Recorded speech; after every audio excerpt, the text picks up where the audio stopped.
Hey, what's up, everybody? Welcome to my channel. My name is Paul, the Canadian Snowman, here once again with some more awesome history. Ashoka the Great.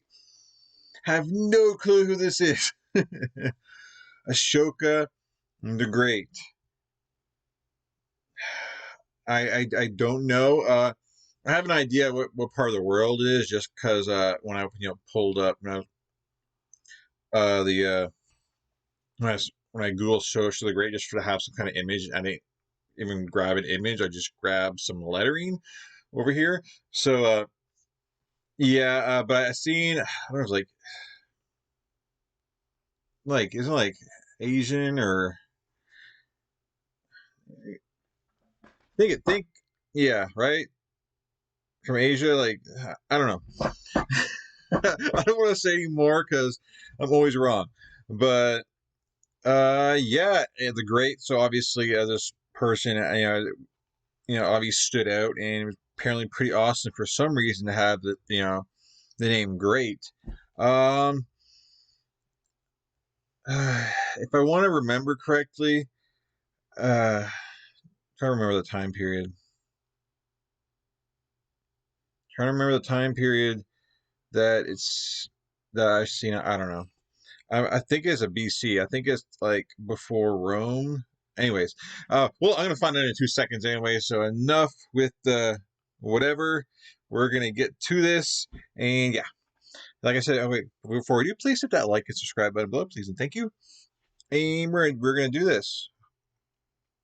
Do do do. You guys know who this is? Let me know. I'm kind of curious. Before this video, who all knew who Ashoka the Great is, and who doesn't know? Because I have a feeling that 99% of you guys already know who this is, and I'm like the 1%. So yeah, definitely let me know in the comments. Anyways, we're gonna jump into it. There we go. This is from Generals. Awesome channel. The 3rd century BC was a notoriously violent time, filled with titanic clashes and amazing personalities. 3rd century. This is before the start of the Roman Republic, right? Oh, it's going to tell me here in 2 seconds, I'm sure. Alexander's conquests gave way to a period of constant warfare between his Seleucid, Ptolemaic, and Antigonid successors, while the rising Roman juggernaut began a series of conquests to unite the Italian peninsula and fought its Carthaginian rival, paving the way for future dominance. India. Yeah. I'm gonna say, hold on, they're not even done their intro, and I'm pausing it. So I gather this is kind of like after Alexander the Great and kind of the start of Rome, apparently, right? Carthaginian rival, paving the way for future dominance. India during this period was also experiencing revolutionary change, which culminated in the rise of the Mauryan Empire and the reign of Ashoka the Great. Oh! This video is sponsored by Imperator, Rome, the newest historical grand strategy. So this is a leader of India? Is what they're saying, right? Or am I wrong? Oh, we skip ahead of this commercial here. Oh, did I skip it too much? Okay. Including Rome and Carthage, as you slowly expand to dominate the classical Mediterranean, Europe, and India. Expand trade, build roads, and governors, some of them Imperator Rome, coming April 25th. You can support our channel by buying the game via the link in the description. Buy the game! In 326 BC, Alexander the Great crossed the Hindu Kush mountains and entered India for the first time, calling his veteran army to a halt at the Indus River and demanding that 2 rival kings in the region, Omphis and Porus, come to him and submit. Omphis of Taxila surrendered to Alexander, but Porus of Purava resisted and forced Alexander into a climactic battle at the Hydaspes River, which he won nonetheless. Wishing to conquer all India, Alexander marched onward, but his army mutinied at the Hyphasis River and he was forced to withdraw to Babylon. Their refusal to march on was in part due to rumours of a massive Indian kingdom possessing innumerable legions further to the east.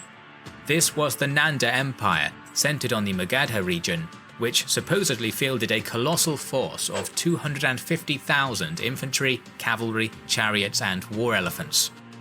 Though he had retreated, Alexander's conquests had destabilized northern India, a fact which would play a key role in what was to come. Once the historical shroud falls away. Okay, so this is the same time. In your mind, this is what led to happen, what leads up to this leader. So I guess, yeah, this is after Alexander the Great, or around, pretty much, right? Yeah. Right after Alexander the Great was there, obviously. So interesting. I was trying to remember, because Alexander the Great didn't, I was trying to remember, they went to and then shortly after this, Alexander the Great dies because he never makes it back, and yeah, okay. So that's when he had that big speech trying to get his, his troops to move on and everything. Anyways, this is about Ashoka the Great. Key role in what was to come. Once the historical shroud falls away once again, we see in 320 BC that it was a man named Chandragupta Maurya who stood victorious. This Indian conqueror's origins are not clear, but less favourable Brahmin sources state that he was a Shudra, a peasant or serf, whilst more favourable Buddhist texts designate him as a member of the prestigious Kshatriya or warrior caste. He likely knew about Alexander's stunning conquests and was given a crash course in ancient warfare, tactics and geopolitics, which he would use to conquer his own empire. Having gathered followers, he initially attacked the Nanda Empire's capital, but failed a few times. Then he changed his tactics and conquered the northwestern lands, which had been weakened by Alexander, using his subsequent control of these prosperous regions to cut off supplies to the capital, resulting in the fall of the Nanda dynasty. After establishing his realm, he fought, decisively defeated, and made an alliance with Seleucus, famously gifting him 500 war elephants in exchange for peace and the hand of Seleucus's daughter in marriage. Chandragupta's successor, Bindusara, continued his father's wise domestic and foreign policies, such as his friendship with Seleucus and his religious tolerance. In addition, he thrust south into the Deccan Plateau and expanded the empire. It is the second of Bindusara's 3 sons who is the subject of this video, Ashoka, whose eldest brother was Suzima and whose youngest brother was Tissia. Okay, so yeah, this is definitely after. It's not during the period, actually. It's definitely after his sons. Okay, I was like, is this person they're talking about now just Ashoka, just under a different name, but eventually becomes Ashoka? But no, it's one of his sons. Okay, I'm following it now. Ashoka, whose eldest brother was Suzima and whose youngest brother was Tissia. It seemed as though the future Mauryan emperor at this point had no chance of ever inheriting the throne. For one, his mother, Superdrangi, was a commoner, while the crown prince and favourite child, Suzima's mother, was a royal princess.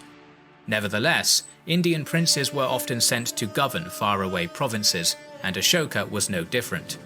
At the age of 18, the young Mauryan royal was sent to the cosmopolitan Silk Road hub of Taxila to quell a revolt, a task he supposedly accomplished quickly.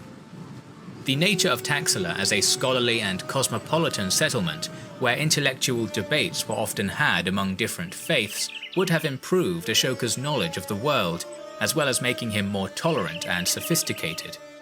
His next appointment was at the important city of Ujjaini, capital of Avanti province. The high quality of the governorship that Ashoka provided is shown by the fact that he was entrusted with this station, that of administering a crucial region connecting the capital city and the coast. It was in this new station that Ashoka fell in love with Devi, the daughter of a trader. Interestingly, she was a member of the Sakya clan, the clan of Siddhartha Gautama, the Buddha himself. It is widely thought that she was a Buddhist upon bearing Ashoka his 2 children, their son Mahendra, and their daughter Sanghamitra. Okay. This relatively peaceful life would come to an end when in 274 BC, Emperor Bindusara passed away. What happened next is the subject of much debate, but it is thought that a brief 4-year civil war occurred between Ashoka and his brothers. By acting decisively and swiftly occupying the capital city, and because he was supported by his father's ministers, Ashoka reigned victorious over his brother and was crowned as emperor in 270 BC. So yeah, he wasn't even supposed to be emperor, because his brothers, who his mother was, and yeah, he basically just took it by force. I was gonna say that usually kind of common thing, like usually when the emperor, the current ruler dies, there's like a big like power vacuum, like everyone's trying to like jump at that throne, and best man wins. Whoever usually has like the best following in army and the best connections usually, gets it. And apparently Ashoka, got the smarts and jumped in there after it and got it. At least for now, anyway. Well, this video is about him, so I'm assuming he's not going to be stepping down anytime soon. Victorious over his brother and was crowned as emperor in 270 BC, the same year Hannibal Barca was born in Carthage. Wow. After he had ascended to the throne, Ashoka continued a policy of expansion. This is so cool, like everything's connected.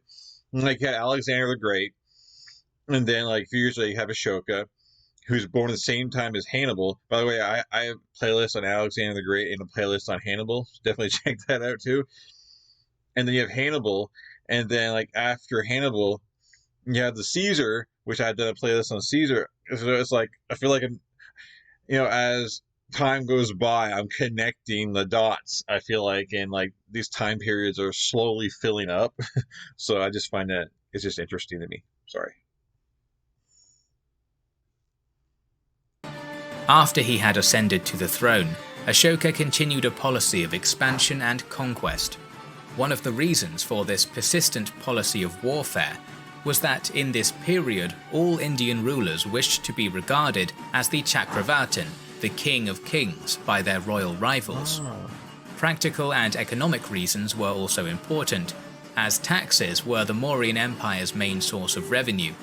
The more land a king conquered, the more taxes he gained. However, the more administrative and military expenses would also pile up, leading to an endless cycle of violence. So it was that in the year 262 BC, the massive Mauryan army marched into the kingdom of Kalinga. Their past successes would likely have made them confident of an easy victory, but the king and his army faced a tough, grinding conflict against a doggedly courageous enemy.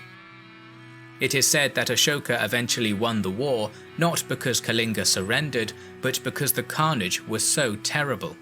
After the final battle, the victorious monarch stood amongst his dead and dying foes on the battlefield. Most monarchs would have simply rejoiced in the grim victory, but Ashoka, in this moment, felt horror and remorse. It ended up being the key moment of his life. Supposedly, 150,000 were therefrom captured, 100,000 were slain, and many times that died from famine and disease.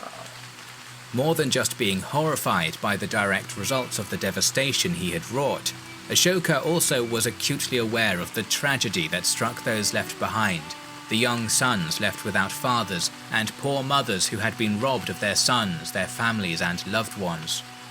The educated and sensitive Ashoka appears to have been made truly aware of the real cost of war, even admitting publicly what no victorious ruler ever had before, that he felt remorse on having conquered Kalinga, declaring that even 100th or 1,000th part of those who were slain, died, or captured in Kalinga is considered regrettable by the beloved of the gods.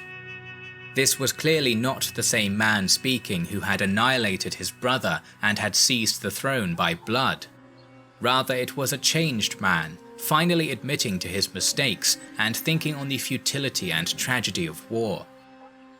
That's awesome, though. Like, obviously you got to be like ruthless and everything, if you're going to gain power and to win and everything. But it's kind of cool through victory. He learns remorse, and they're his people. He rules over them. He rules over them now, and it's kind of cool. He wants the best for them, and it's kind of just good to know that he's thinking about them and not just thinking about them as a way to gain more power, through war, but he actually seems to care, about what happens to them. So that's what's really cool.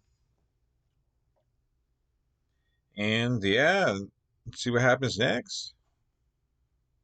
Henceforth, said the king, he was not going to be provoked into bearing arms again, and also dedicated his life and huge wealth towards building a society where people lived by the rules of virtue and good moral behavior. Huh. This abrupt change of heart gradually led Ashoka to the teachings of Siddhartha Gautama, the Buddha, who had preached the same values of peace, non-violence and benevolence 2 centuries earlier. Ashoka had likely known of Buddhism from an early age, as his wife was an adherent of the Buddha's teachings and the faith was popular within certain segments of the population. However, he was the first king in history to convert to this apparently revolutionary religion. Contrary to what popular legends depict, Ashoka did not instantly convert to Buddhism after his change of heart on the field of war, but thoughtfully and practically chose a slow path which would benefit both him and the welfare of his subjects. I was gonna say that's a smart move. And if you just switch over right away, then you're gonna have like a bunch of controversy going on, and all of a sudden, like you're gonna have like the ones who do support you will end up turning on you. But if you do a slow thing, then people can kind of slowly like change over with you and kind of get the idea and everything. So that's really cool, and I think people will respect you more for that. And I think that people probably care a lot more for him now too. The fact that he's remorseful and kind of regrets killing all those people just to gain power. So interesting stuff right here. I'm interested to see what happens next. Chose a slow path which would benefit both him and the welfare of his subjects. Particular care was taken to remain tolerant of the 2 other dominant Indian religions, the Hindu Brahmanic faith and Jainism. In one of his major edicts, carved on a rock, he stated that should... I'm sorry, I don't really know a whole lot about India, but I do know that there is, Buddhism is still a thing, and there's a few different religions in India. From those who are watching who are from India, there's still a few different religions in India and a few different languages, if I remember correctly. Just from I did geography now, India, and just from other videos I've seen from India. So India is like a very complicated country, as far as going to be a different language spoken in the north and from one in the south, and they don't necessarily understand each other because it's a different language, or there's different pockets of different religion, different areas. Sorry, but anyways, I don't know where I was going with that, but here we go. Very interested in a complex country, and it definitely takes a good leader to kind of get them all together.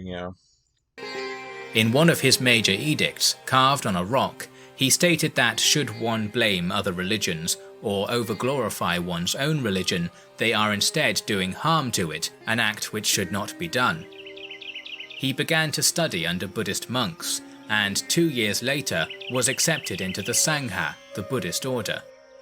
His tutor was a monk named Bhikkhu Upagupta of Mathura, who took the king on a pilgrimage of all the important sites in their shared faith, such as Lumbini, where Siddhartha Gautama had been born, Bodh Gaya, where he had achieved enlightenment, Sarnath, where he had delivered his first lecture, and Kushinagar, where he had died and gained nirvana. At all of these places and more, Ashoka erected pillars and carved rocks with his edicts and royal orders. These proclamations were routinely read out to the illiterate population by the empire's officials, and appeared to be personal messages from Ashoka himself, clearly in his own words. It is also as though the king's voice speaks to us 2,500 years later when we read them today. His change in faith also changed his role as the king. Rather than desiring material gain, which so many kings had in the past, he now sought that his children obtain every kind of welfare, both in this and the next world, and dictated that reporters could come to him with the people's business wherever he might be at whatever time. Despite all of this piety and benevolence, we must always keep in mind that Ashoka was an emperor above all else, not a religious teacher or a philosopher. He had the duty of running an empire, and this was not always a job which led to peaceful outcomes. There was a serious danger that once Ashoka's supposed pacifism had been announced, the provinces would rebel and neighboring kings would invade, sensing weakness in the Mauryan leadership. However, the emperor, while he had given up on aggressive conquest, would reluctantly but fiercely defend his empire and refused to disband his army. Every rebellion would still be put down brutally, and any foreign invader would be met with devastating military force, a fact which he made clear. To his own subjects, he also remained an almost stern, father-like figure, benevolent and caring, but willing to inflict severe punishment if necessary. Yeah, punishment, I guess, if necessary. Yeah, like he's not concerned with growing in a giant, gaining as much land as possible. He's happy with the land he's got, and he's just going to defend it. He'll basically go to war when it comes to defending his land, which it makes complete sense. I mean, anyone would defend their own home, right? Someone tries to invade your house, you're going to defend yourself. You might not be a physical kind of person, but you got to defend your family and yourself, and his people, his land, that's his family, all that stuff. So yeah, that definitely makes sense. And obviously, since he's not using that wealth to make himself a lot more castles and stuff like that, and he's not out trying to get new territory, he's going to make the best of it for his people, and I guess just try and build up, the land he has and make his people better off, I guess, kind of thing. So interesting. So no one, I guess people would see that as weak. Oh, he's not after more land. He's he might be vulnerable. He's in this Buddhist faith now where he doesn't like violence. So yeah, I definitely see why outsiders might see him as vulnerable, but they're messing with the wrong guy. Like figure, benevolent and caring, but willing to inflict severe punishment if necessary, though his engravings almost appear to plead with his people not to force him to inflict these penalties. Yeah. For example, the forest people, or Adivasi, were told that despite Ashoka's remorse, he still had the power and will to punish them for their injustices if necessary. They should, he said, be ashamed of their wrongs, lest they be killed. Overall, historian A.L. Basham stated that while Ashoka could seemingly be a bit naive, he was still indefatigable, strong-willed, and imperious. Ashoka also worked hard to change the attitude of his subjects, not to force Buddhism onto them, but to spread his universally right values. The emperor, who had previously enjoyed pleasure trips of hunting and had wielded a mighty sword, now went on Dhammayatras, or pious pilgrimage tours, during which he visited holy sites and met his subjects. He frequently talked to local people to make sure they were happy, and would hear their compliments or complaints about local officials. In this way, he was the first Indian king to think of the welfare of the poor rather than just using them for tax revenue. As he stated, the finest conquest is the conquest of right and not might. Nice. The values he sought to spread were known as Ashoka's Dharma, a complex term which essentially were rules of good behavior in this particular context. For example, Ashoka wished that people would be obedient to parents and teachers, should behave properly towards holy men, relatives, servants, friends, and the poor, and should be kind and generous to the old and vulnerable. It makes complete sense. It's like, manners today. I mean, he wants everyone to be civil with each other and respect each other, and and just I think which is pretty much common sense. It should be common sense. Obviously, common sense, doesn't exactly come easy to a lot of people, but he just, what he's saying is just truth. It makes sense. This is how people should act towards one another. It shouldn't matter what their faith is, or who they're connected to, or how much money they have.